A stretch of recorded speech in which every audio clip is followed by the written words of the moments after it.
मेरे सब्र का बांध उस दिन टूटा जब झगड़े के बीच मेरे पति ने अपनी ही बच्ची को, जो पालने में सो रही थी, उसी के कपड़े पालने के नीचे डाल के जलाने की कोशिश की। अब मैं नहीं रुक सकती थी। एक तरफ लोगों के ताने सुनने को मिल रहे थे, एक तरफ बेटी का चेहरा याद आ रहा था। मेरी बेटी का चेहरा देख के मैंने एक हौसला लिया कि नहीं, अब मुझे जिंदगी में कुछ बनना है।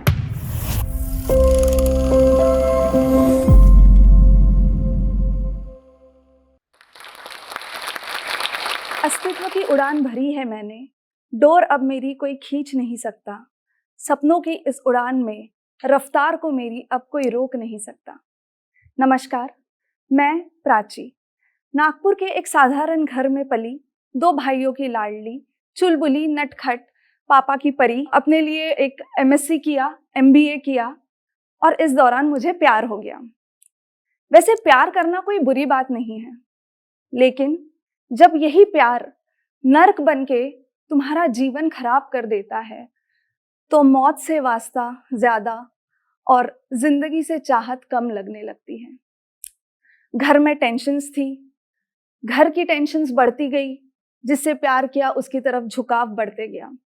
ये सब में मैं भूल ही गई कि मेरी क्या इच्छाएं हैं। जो था सब उसी के भरोसे था, उसी के हिसाब से चलता था। घर वालों से बगावत की, भाइयों से लड़ी, माँ से लड़ी, पापा से बगावत की, खाना पीना छोड़ दिया और शादी हो गई। जिस दिन शादी हुई उसी दिन समझ गया, जो मेरे परिवार के साथ हुआ, मेरे साथ हुआ, मैंने अपनी जिंदगी की सबसे बड़ी गलती कर दी। फिजिकल मेंटल अब्यूज बढ़ते गया। अब पति नहीं, उसका परिवार भी साथ था, तो सब चीजें डबल हो रही थी। एक ऐसे भंवर में फंसी थी जहां से समझ नहीं आ रहा था क्या करूं। एक अजीब सी बदले की भावना उसमें थी। जो चीजें कभी मेरी जहन में भी नहीं रहती थी, वो उसे गांठ मार के रखता था।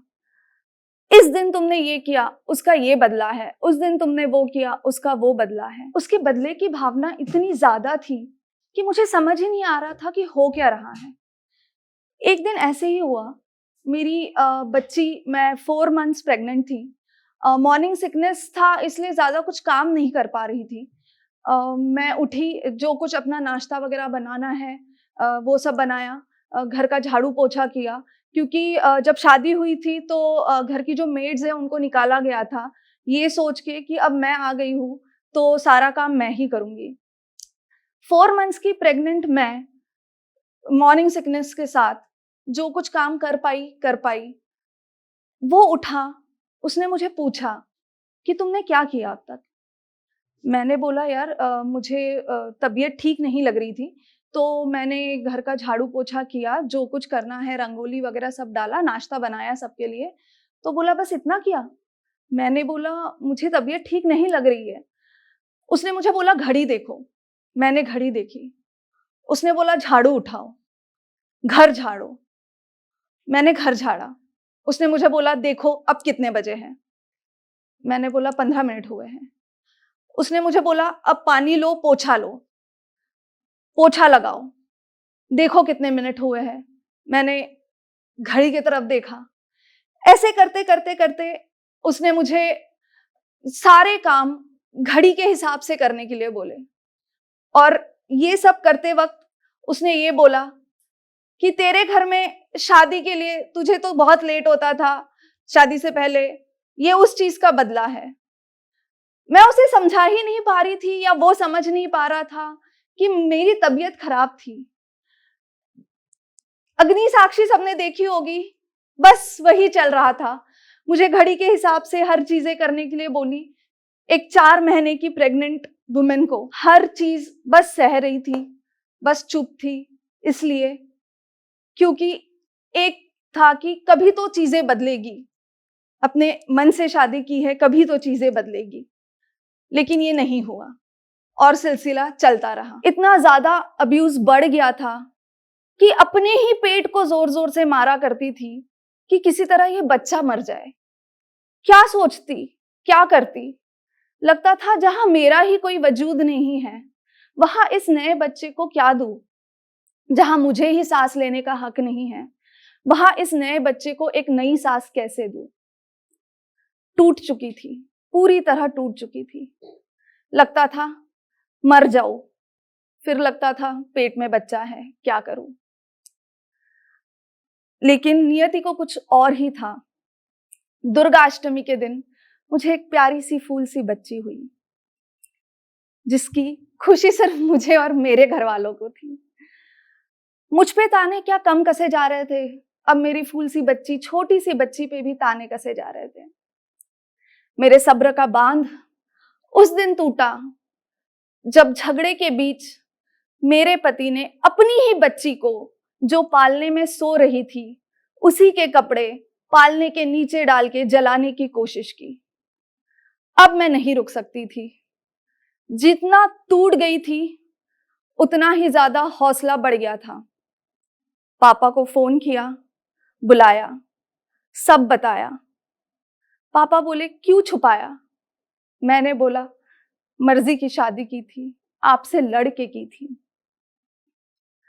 जिस कपड़ों में मैं थी, जिस कपड़ों में मेरी बच्ची थी, बस उसी कपड़ों में हमने घर छोड़ा। अब लोगों के ताने भी सुनने को मिल रहे थे कि अपनी मर्जी से शादी तो कर ली, अब क्यों नहीं निभा पा रही है, क्यों घर छोड़ के आ गई, किसके यहाँ रहेगी, किसके भरोसे पे रहेगी, हम लोग क्या कर सकते हैं, क्यों की फिर अपने मर्जी से शादी, क्यों की फिर अपने मन से शादी।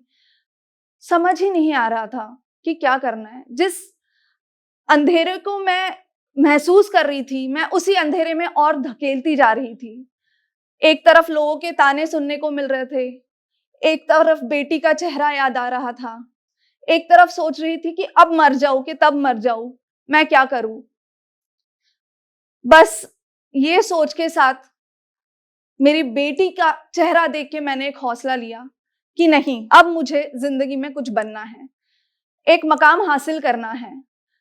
वो सब जो लोग मुझे बोल रहे हैं उनको झुटलाना है, एक अस्तित्व बनाना है जो लोगों को पता चले कि हाँ, ये मेरे सपने हैं।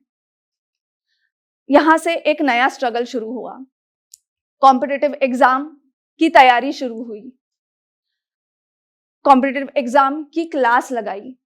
दिन में 9 बजे जाती थी अपनी बेटी को छोड़ के, जो सिर्फ 1.5 साल की थी, रात के 8 बजे तक के लाइब्रेरी में ही पढ़ती थी। पढ़ते पढ़ते कब पन्ने गीले हो जाते थे ये समझ ही नहीं आता था, कब उन ख्यालों की भंवर में खो जाती थी ये समझ ही नहीं आता था। लेकिन एक तो सोच थी कि पढ़ना है, कुछ करना है, कुछ करके दिखाना है। जो लोग मुझे बोल रहे हैं, जो लोग मुझे दोषी ठहरा रहे हैं, उनको बताना है कि नहीं, मैं गलत नहीं हूं। मैं जो घर छोड़ के आई हूं वो मेरी मर्जी से नहीं है, वो मेरी खुशी से नहीं है। कुछ तो मजबूरियां मेरी भी रही होगी, इसलिए उस घर को छोड़ा। लाखों लोगों के साथ एग्जाम दी। हर एग्जाम के वक्त यही लगा कि बस ये एग्जाम क्रैक हो जाए, मैं अपने पैरों पे खड़ी हो जाऊं। जिस दिन मेरा रिजल्ट आया, सवेरे था, रिजल्ट आउट होने का दिन पता ही था। कंप्यूटर ऑन किया, लिस्ट डाउनलोड हो रही थी, हाथ कांप रहे थे, अपना ही नाम टाइप करने पे हाथ कांप रहे थे। नाम टाइप किया और मुझे मेरा नाम दिखा। बस मम्मी पापा मेरे पीछे खड़े थे, मैं किसी से कुछ नहीं कह पाई, बस रोती रही रोती रही रोती रही। मम्मी को बोला मम्मी मैंने कर दिखाया। अपनी बेटी को पास में लिया, उसको पकड़ के रोई कि अब तुम्हें किसी से कोई डर नहीं है, अब मुझे किसी से कोई डर नहीं है। जिन लोगों ने ये बोला था कि ये क्या करेगी, ये तो मेरी मोहताज है, इसे क्या आता है, ये कुछ नहीं कर सकती, सबके मुंह पे तमाचे मारे। जितने भी ताने कसे थे सबको बंद कर दिया और 8 महीने में लाखों लोगों के साथ एग्जाम देके मैंने स्टेट बैंक ऑफ इंडिया का प्रोबेशनरी ऑफिसर का एग्जाम क्लियर किया। हाँ, आज मैं स्टेट बैंक ऑफ इंडिया में एज अ मैनेजर कार्यरत हूँ। मेरी जीवन की ये कहानी बस मेरी नहीं है, यहाँ एक नया अध्याय शुरू होता है। अपना एक मकाम तो हासिल कर लिया, लोगों के मुंह पे तमाचे तो मार दिए, लेकिन स्ट्रगल चालू हुआ कोर्ट का। जब कोर्ट में केस दर्ज हुआ तो 10 साल तक डिवोर्स का केस चला। हर तारीख पे इज्जत की धज्जियां उड़ती थी, हर तारीख पे एक नए इल्जाम लगते थे, हर तारीख पे घर आके फूट फूट के बाथरूम में अकेले रोया करती थी, क्योंकि कमजोर नहीं पड़ सकती थी। 10 साल लड़ी और डिवोर्स हुआ। अब एक नया अस्तित्व था, एक रिश्ता जिसके लिए इतनी बगावत की थी वो टूट चुका था। आज मैं एसबीआई में कार्यरत हूं, साथ ही में गृहलक्ष्मी मिसेस इंडिया टैलेंटेड जीत चुकी हूं। इस दौरान मेरी मुलाकात एक ऐसे इंसान से हुई जिसका बहुत पहले मुझे रिश्ता आया था। वो कहते हैं ना कि जो नसीब में होता है तो वो तो होता ही है। जिस इंसान ने सबसे पहले मेरे लिए रिश्ता लेके आया था, 10-12 साल बाद उसी इंसान का रिश्ता वापस मेरे लिए आया। वो अपनी राह कहीं और था, मैं अपनी राह कहीं और थी, पर जो नसीब में था वो था। आज मेरी इस नए जीवन को 5 साल हो चुके हैं। मेरी बड़ी बेटी को एक छोटा भाई है, दोनों का रिश्ता बहुत ही अटूट है और मैंने प्यार को एक नई तरीके से जिया है। मेरे पति जो एक अलग दुनिया की नजर से मुझे देखते हैं, मैं उनके लिए एक प्रेरणा हूँ, मैं अपने लिए एक प्रेरणा हूँ और वो चाहते हैं कि मैं औरों के लिए भी एक प्रेरणा बनूं। इतना ही कहना चाहूंगी कि जी ले इस पल को, ये पल सिर्फ तेरा है। जी ले इस पल को, ये पल सिर्फ तेरा है। छोड़ पीछे उस दुनिया को जिसने तेरी काबिलियत को ललकारा है। छोड़ पीछे उस दुनिया को जिसने तेरी काबिलियत को ललकारा है। सपने देखो, लड़ो, उस हालात से जीतो जो हालात तुम्हारे सामने पैदा होते हैं। उस हालात से जीतो, मेहनत करो, तुम्हारी मेहनत रंग लाएगी। तुम्हारी मेहनत इतनी रंग लाएगी कि उस दिन दुनिया तुम्हारे सामने झुकेगी। तुम किसी से कम नहीं हो, खुद को कम समझो भी मत। ये मैंने अपने जीवन से सीखा है, ये मैंने अपने एक्सपीरियंस से सीखा है।